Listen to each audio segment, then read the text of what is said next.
વડોદરાની આવાસ યોજનામાં સવારમાં પહોંચી ગયા વુડાના અધિકારીઓ। અહીં 11 ટાવર છે, 532 પરિવારોને આ ફ્લેટ એલોટ થયા છે અને અધિકારીઓ સવારમાં ઘણા દરવાજે નોટિસ લગાવી દીધી।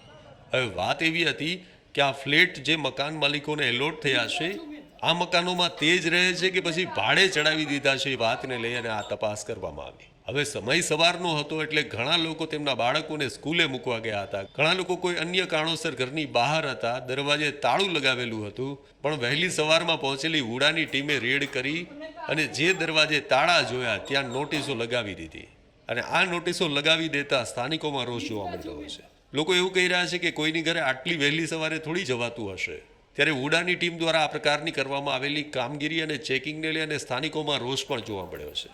હવે સવાલ એ છે અને ચર્ચા એવી થઈ રહી છે કે વુડાની ટીમ આટલું વહેલું કોના ઈશારે આવી તેને લઈ અને હવે સવાલો લોકો કરી રહ્યા છે।